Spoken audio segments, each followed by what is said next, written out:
नमस्कार दोस्तों, target with PS Parihar channel में आपका स्वागत है। आइए शुरू करते हैं और देख लेते हैं आज दिन भर की विद्यार्थी जीवन से संबंधित खबरों को। तो सबसे पहले हम लोग बात करेंगे रेलवे भर्ती की। रेलवे ने अभी एक नई भर्ती का नोटिफिकेशन जारी किया है। कितने पदों पर भर्ती है, क्या योग्यता है, क्या चयन प्रक्रिया है, इसके बारे में हम लोग इस वीडियो में चर्चा करेंगे। तो वीडियो को जल्दी से लाइक कर दें, शेयर कर दें और जिन छात्रों ने चैनल को अभी भी सब्सक्राइब न किया हो तो जल्दी से सब्सक्राइब कर लें ताकि आप लोगों को इसी प्रकार की ऑथेंटिक अपडेट से सबसे पहले मिलती रहे। आगे बढ़ने से पहले एक सूचना उन विद्यार्थियों के लिए जो विद्यार्थी रेलवे की भर्तियों की तैयारी कर रहे हैं। वे सभी विद्यार्थी किरण इंस्टीट्यूट ऑफ करियर एक्सीलेंस की इन बुक्स को ले सकते हैं। काफी अच्छी पुस्तकें हैं, ज्यादातर विद्यार्थी इन पुस्तकों को रखते हैं। जिनको नहीं पता है तो वो विद्यार्थी इन पुस्तकों को ले सकते हैं। किरण इंस्टीट्यूट काफी पुराना पब्लिकेशन, मैंने पहले ही बताया था। ये जो पुस्तकें हैं उसमें उसी प्रकार के प्रश्नों का समावेश किया गया जिस प्रकार के प्रश्न भर्तियों में पूछे जाते हैं। खास तौर से इन बुक्स में आपको कोई त्रुटियां देखने को नहीं मिलेंगी। और यहाँ पर देख सकते हैं रेलवे की जो एनटीपीसी की भर्ती है या अन्य भर्तियां हैं, इसमें समान अध्ययन आता है। तो समान अध्ययन की ये बुक है। 1992 से लेकर 2022 तक जितनी परीक्षाएं हुई हैं, इसमें जो जीएस वाला भाग है वो कवर किया गया है। 19 और ये जो बुक आप देख रहे हैं, ये ALP, RPF, SI, RPF constable, group D और एनटीपीसी सभी भर्तियों में ये पुस्तक काम आएगी। और एनटीपीसी का जो सिलेबस, जो भर्ती का विज्ञापन इसमें जारी हुआ है, उसमें तीन चीजें प्रमुख रूप से आती हैं। जीएस सामान्य अध्ययन मतलब, और मैथमेटिक्स और रीजनिंग। इसके अलग अलग बुक्स आपको इसकी मिल जाएंगी, इंग्लिश मीडियम में भी और हिंदी माध्यम में भी। तो इसी प्रकार से ये मैथमेटिक्स की शॉर्ट बुक है जिसे आप लोग यहाँ पर देख सकते हैं, जिसमें 10,000 से ज्यादा ऑब्जेक्टिव क्वेश्चन दिए हुए हैं।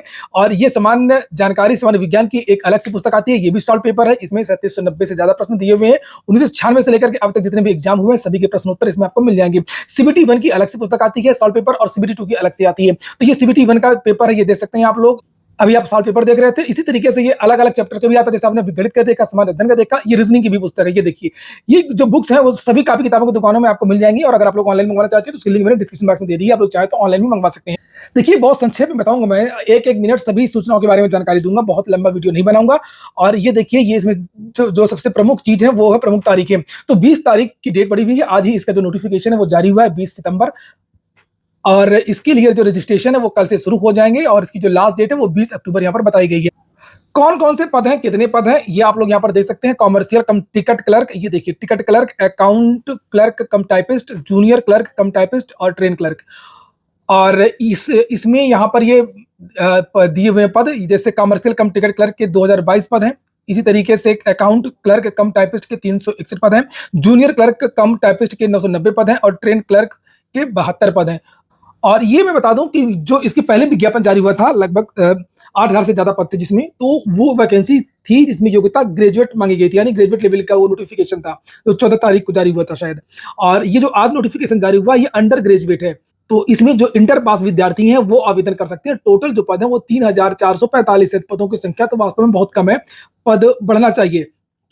और एज वगैरह के बारे में यहाँ पर जानकारी दी गई है। ये देखिए 18 से 30 होती है और इसमें कोविड की वजह से सभी में 3 साल की छूट दी गई है। ये देखने चलेगा 3 years in age beyond the prescribed age limit as a one time. तो ये केवल एक बार ही ये छूट दी गई है, आगे छूट नहीं दी जाएगी। शॉर्टलिस्ट सीबीटी 2 के लिए 15 गुना विद्यार्थियों को बुलाया जाएगा। और जिस भर्ती में टाइप मांगा जाएगा तो फिर टाइपिंग के लिए 8 गुना विद्यार्थियों को बुलाया जाएगा। नेगेटिव मार्किंग के बारे में साफ लिखा हुआ है कि 1/3 की नेगेटिव मार्किंग। यहाँ पर 500 रुपए का फॉर्म है, इसके बारे में जानकारी दी गई है। दिव्यांग महिला, ट्रांसजेंडर आदि को छूट दी गई है 250 रुपए। चयन प्रक्रिया के बारे में बताया कि पहले एक एग्जाम होगा, यानी सीबीटी 1 होगा, फिर सीबीटी 2 होगा। जो सीबीटी 1 पास करेंगे वो सीबीटी 2 में जाएंगे, 15 गुना जैसे आपने पहले देखा था। उसके बाद में विद्यार्थियों का टाइप टेस्ट भी होगा, उसके बारे में भी जानकारी दी गई है। टाइप टेस्ट के बाद में फिर डॉक्यूमेंट वेरिफिकेशन होगा, मेडिकल एग्जामिनेशन। सीबीटी 1 का जो एग्जाम होगा उसमें क्या पूछा जाएगा तो उसको आप लोग देख लीजिए, मैंने जो बताई थी आप लोगों के पब्लिकेशन की बुक्स में। जनरल अवेयरनेस के 40 क्वेश्चन आएंगे 40 नंबर के, 90 मिनट का समय मिलेगा। फिर 30 क्वेश्चन 30 नंबर के मैथमेटिक्स का, और जनरल इंटेलिजेंस एंड रीजनिंग के 30 क्वेश्चन 30 नंबर के, 100 क्वेश्चन आएंगे 100 नंबर के। विस्तृत सिलेबस आप लोग यहाँ से देख लीजिएगा। इसके जो नोटिफिकेशन है मैं अपने टेलीग्राम चैनल पर डाल दूंगा। टेलीग्राम चैनल की जो लिंक मेरे डिस्क्रिप्शन में उपलब्ध रहती है। सीबीटी 2 में क्या पूछा जाएगा देख सकते हैं आप लोग। 120 क्वेश्चन आएंगे, 120 नंबर के 50 क्वेश्चन जनरल अवेयरनेस का रहेगा, और मैथमेटिक्स के 35 क्वेश्चन और रीजनिंग के 35 क्वेश्चन। योग्यता वगैरह के बारे में भी इसमें जानकारी दी गई है, तो आप लोग देख लीजिएगा। इंटरमीडिएट तो है ही है, साथ में कुछ स्पेशल योग्यताएं वगैरह भी मांगी गई हैं। जैसे यहाँ पर एक पोस्ट है कमर्शियल कम टिकट क्लर्क की, इसमें लिखा है 12वीं में या 12वीं पास होना चाहिए और 50% मार्क्स होना चाहिए टोटल। ये इसको भी आप लोग देख लीजिएगा। और ज्यादातर में 50% मार्क्स मांगे गए, ये देख लीजिए।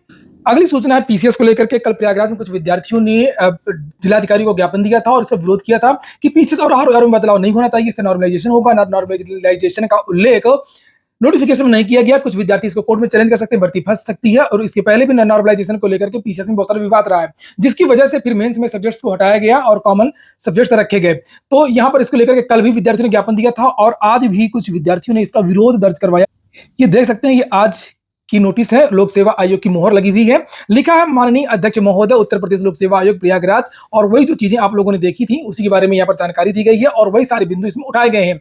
खासतौर से इसमें जो मुख्य मुद्दा है वो नॉर्मलाइजेशन का ही है। नॉर्मलाइजेशन का ही यहाँ पर बात की गई है कि ये हमेशा से नॉर्मलाइजेशन का जो मामला है वो विवादित रहा है। और मुख्यमंत्री जी ने जो परीक्षा नियमावली जारी की थी, जिसके निर्देश जारी किए थे, उसमें पीसीएस को छूट भी दी गई थी लोक सेवा आयोग को। तो पीसीएस में इसको लागू नहीं करना चाहिए। और ये भी बताया गया कि इसमें बहुत ज्यादा विद्यार्थी नहीं है, केवल 5,76,154 विद्यार्थियों ने आवेदन किया है। और विद्यार्थियों ने कहा इसके पहले भी ज्यादातर विद्यार्थी ही रहे हैं, इससे ज्यादा ही रहे हैं, लेकिन इस बार तो विद्यार्थी कम है। यहाँ पर लिखा जैसे 2018 में 6,35,844 विद्यार्थियों ने आवेदन किया था 18 वाले नोटिफिकेशन में, और 22 वाले में 6,02,974 विद्यार्थियों ने आवेदन किया था। और यहाँ पर ये बहुत सारे विद्यार्थियों के सिग्नेचर भी हैं, जिससे आप लोग यहाँ पर देख सकते हैं। लोक सेवा आयोग में विद्यार्थियों ने ये रिसीविंग करवाई है। अगली सूचना है बिहार लोक सेवा आयोग की। बिहार लोक सेवा आयोग छात्रों को खुश करने में कोई कसर नहीं उठा रहा।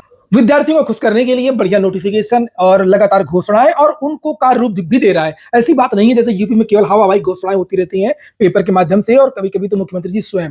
लेकिन यहाँ पर जो है वो चीजें होती भी हैं। तो बिहार की लोक सेवा आयोग के जो चेयरमैन है नील भाई परमार जी, उन्होंने एक प्रेस कॉन्फ्रेंस किया और मीडिया को बताया कि कितने कितने पदों पर भर्ती आ रही है, कब भर्ती का नोटिफिकेशन जारी होगा, कितने पदों पर भर्ती आएगी। और यहाँ पर ये इसके बारे में जो ब्रीफ किया गया है उस बारे में जानकारी भी दी गई है। लिखा हुआ है कि 17 विभागों के द्वारा विभिन्न पदों के लिए कुल 1929 पदों हेतु अधियाचना प्राप्त हुई है, जिसमें से अनारक्षित उम्मीदवारों के लिए 799, महिलाओं के लिए 604 और स्वतंत्रता संग्राम सेनानी और इसके लिए 34 और दिव्यांगों के लिए 66 पद है। कौन कौन सी भर्ती है, कितने कितने पद हैं, इसे आप लोग यहाँ पर देख सकते हैं। कुल 1929 के बारे में ब्यौरा दिया गया है और यह भी कहा गया है कि इसमें पद और बढ़ेंगे। देखिए थोड़ा सा इंटरव्यू का। इस विभाग की अभी तक 1,900 से अधिक वैकेंसी हमको प्राप्त हो चुकी है। एक दो विभाग से वैकेंसी आनी बाकी है। सो करीब 2,000 वैकेंसी की घोषणा इस बार हो सकती है। मतलब उससे आगे भी बढ़ सकती है क्या? ये जो वर्तमान में 1917 जो किया है उससे नंबर बढ़ सकता है थोड़ा। ये सोमवार तक हम लोग पब्लिश कर देंगे। तो कॉन्फ्रेंस में उन्होंने बताया कि कब जो है अब नोटिफिकेशन जारी होगा। तो इन्होंने नोटिफिकेशन के बारे में जानकारी दी है कि सोमवार तक ये जो नोटिफिकेशन है वो जारी कर देंगे। पदों की संख्या को बढ़ाने को लेकर इन्होंने कहा कि हम पदों को लगातार बढ़ाते रहेंगे और 2000 से ज्यादा पदों पर ही विज्ञापन जारी होगा। और 17 नवंबर पहले से घोषित कर दिया गया है नई परीक्षा तिथि। एसडीएम के जो उन्होंने बताया कि लगभग 200 पद, लेवल 9 के 678 पद हैं, डिप्टी एसपी के 136 पद हैं। बहुत सारे पदों का उन्होंने यहाँ पर देखा है और लिखा है कि मुख्य परीक्षा के लिए 10 गुना विद्यार्थियों को बीपीएससी में बुलाया जाता है। तो वास्तव में बड़ी खुशखबरी है बिहार वासियों के लिए ही नहीं, यूपी के सभी राज्यों के विद्यार्थियों के लिए, क्योंकि बिहार की भर्तियों में कोई रोक नहीं है और यहाँ के विद्यार्थी भी वहां पर आवेदन करते हैं, आवेदन ही नहीं करते हैं, सिलेक्शन भी लेते हैं। और ऐसा नहीं, यूपी में भी आते हैं बिहार के छात्र और यहाँ पर भी सिलेक्शन लेते हैं, एक दूसरे के राज्यों में आवेदन कर सकते हैं। यहाँ पर अगली जो सूचना है, बड़ी सूचना है यूपी ट्रिपल एससी को लेकर के। यूपी ट्रिपल एससी के विद्यार्थियों ने ये मेरे पास भेजा है पोस्टर, और ये पोस्टर है जूनियर असिस्टेंट के विद्यार्थियों का। और ये देख सकते हैं विद्यार्थी ने ये ट्वीट भी किया है और लिखा है कि सर इस पर वीडियो बना दीजिए। यूपी ट्रिपल एससी आयोग पर शांतिपूर्वक धरना है। जूनियर असिस्टेंट 1262, 5512 एंड वीपीओ वाले इवन पीटी 22 के एग्जाम डेट का वेट कर रहे हैं। ऑल स्टूडेंट 24 सितंबर को आयोग पहुंचे ज्यादा से ज्यादा। तो ये विद्यार्थी सोशल मीडिया में अभियान चला रहे हैं, देख सकते हैं आप लोग। कोई राजपूत गौरव राणा है। तो जरा बताइए कि कौन कौन से विद्यार्थी जूनियर असिस्टेंट के हैं 1262 के, जिनकी टाइपिंग डेट का पता नहीं है, और जूनियर असिस्टेंट 5512 के, जिनकी परीक्षा तारीख के बारे में जानकारी नहीं है। वीपीओ के विद्यार्थी भी बताएं कि उन्होंने आवेदन किया है या नहीं किया। ज्यादातर विद्यार्थियों ने, ये दोनों कॉमन ही रहेंगे, इन्होंने भी आवेदन किया होगा। फिलहाल सही बात है कि विद्यार्थियों को पता नहीं है बिल्कुल भी कि इनकी परीक्षाएं कब होंगी।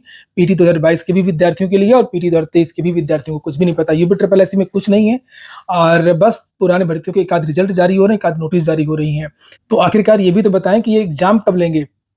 अगली सूचना सीटेट को लेकर की है। सीटेट ने तारीख में बदलाव कर दिया है और ये जो नोटिस है ये आज जारी हुई है 20 सितंबर को, जिससे आप लोग यहाँ पर देख सकते हैं। और इस नोटिस में कहा गया है कि पहले ये बताया गया था कि ये जो परीक्षा सीटेट की वो 1 दिसंबर को होगी, यहाँ पर लिखा देखिए। और लेकिन अब प्रशासनिक कारणों से सीटीईटी की जो परीक्षा वो 15 दिसंबर को आयोजित करने का निर्णय लिया गया है। यदि कुछ शहरों में अभ्यर्थियों की संख्या अधिक होती है तो परीक्षा 14 दिसंबर 2024 को भी आयोजित की जा सकती है। तो यहाँ पर इन तारीखों के बारे में जानकारी दी गई और आवेदन के लिए भी बताया गया कि आवेदन जो 17 सितंबर से प्रारंभ हो चुके हैं, 16 अक्टूबर इसकी लास्ट डेट है। अंतिम सूचना एडेड जूनियर भर्ती की है। विद्यार्थी कितना परेशान है बताइए। कभी निदेशालय में धरना प्रदर्शन, कभी अधिकारियों को ज्ञापन, कभी सचिव को ज्ञापन, और आज इन विद्यार्थियों ने शिक्षा सेवा चयन आयोग की जो चेयरमैन है वहां पर जाकर के ज्ञापन दिया है, जिसे आप लोग यहाँ पर देख सकते हैं। वही सब बातें लिखी है कि हमारा सारा मामला क्लियर हो चुका है, लेकिन पेज बता करके कई तरीके के भर्ती को पूरा नहीं किया जा रहा है। ये देखिए लिखा हुआ है यहाँ पर कि परिणाम में कुछ त्रुटियों के चलते अभ्यर्थी माननीय उच्च न्यायालय प्रयागराज खंडपीठ चले गए थे। माननीय उच्च न्यायालय के हस्तक्षेप से परिणाम पुनः संशोधित करते हुए 6 सितंबर 2022 को जारी किया गया। पुनः कुछ अभ्यर्थियों ने संशोधित किए गए परिणाम को माननीय उच्च न्यायालय में चुनौती दिया। अंततः उच्च न्यायालय ने इसको सब कुछ क्लियर कर लिया और महोदय अभ्यर्थियों द्वारा जब भी भर्ती पूर्ण कराने हेतु संबंधित अधिकारियों से मिला जाता है तो अधिकारियों द्वारा कभी सीटों का तो कभी आरक्षण का पेज बता करके टाल दिया जाता है। अतः 3 वर्षों से भर्ती प्रक्रिया लंबित है। अब कोर्ट से किसी प्रकार की अड़चन नहीं है, किंतु महोदय 7 माह व्यतीत हो जाने के बाद भी शासन और अधिकारियों के द्वारा आगे की कोई भी चयन प्रक्रिया शुरू नहीं हो सकी है। इस भर्ती में 43,610 अभ्यर्थी 1894 पदों के सापेक्ष सफल हुए थे। यह कहा गया कि अत्यधिक समय व्यतीत होने के कारण महोदय आपसे निवेदन है कि 6000 से अधिक रिक्त पदों को भी इसी भर्ती में जोड़ दिया जाए। और यहाँ पर ये छात्रों के नाम लिखे हुए जिन्हें आप लोग देख सकते हैं, ज्ञानेंद्र सिंह बंटी और अभिषेक मिश्रा, और यहाँ पर इन छात्रों का ये फोन नंबर है। वहीं पर यहाँ पर जो लिखा हुआ है जिसे आप लोग यहाँ पर देख सकते हैं कि कभी पदों को लेकर के तो कभी आरक्षण को लेकर के पेज बता करके भर्ती को रोक दिया जाता है। वहीं पर जानकारी मिली है कि जूनियर एडेड में जो आरक्षण का पेज था, आरक्षण से भर्तियां बहुत फंसती हैं, बहुत ज्यादा विवाद होता है। तो इसमें कुछ क्लियर कट मामला पहले से ही नोटिफिकेशन निकालने से पहले क्लियर कर लें। सारे विभागों में आरक्षण को लेकर के पेज फंस जाता है। और यहाँ पर लिखा कि जूनियर एडेड शिक्षक भर्ती को लेकर के आज मीटिंग था, मीटिंग में आरक्षण मामला सुलझ गया है और इसी माह में जियो को लेकर के बैठक संभवतः 24 सितंबर को मीटिंग हो जाएगा और अक्टूबर के प्रथम पखवाड़े तक शासनादेश भर्ती अक्टूबर-नवंबर तक पूरा हो जाएगा। सीपी सिंह सिगरौर। और इसको लेकर के मैंने कल भी वीडियो बनाया था जिसमें मैनेजमेंट का भी दबाव है, छात्रों का भी दबाव है, कोर्ट का भी दबाव है। कोर्ट में भी मामला चल रहा है जो मैनेजमेंट वाला मैंने आप लोगों को बताया था। तो अब अंतिम पड़ाव में है, अब देखिए क्या करते हैं। सब सरकारी काम है, अधिकारियों का नकारापन है जिसकी वजह से जो भर्ती है वो फंसी है। और अगर इन अधिकारियों का खुद का विद्यालय होता, खुद का मैनेजमेंट होता, खुद के लोग होते ना ये लोग, तो सोचिए कि भर्ती करते कि नहीं करते, खुद सोचिए। तो ठीक है, ये हो गया आज का वीडियो आपको अच्छा लगा हो, आपके काम का हो तो वीडियो को लाइक कर दें। जिन छात्रों ने चैनल को सब्सक्राइब न किया हो सब्सक्राइब कर लें।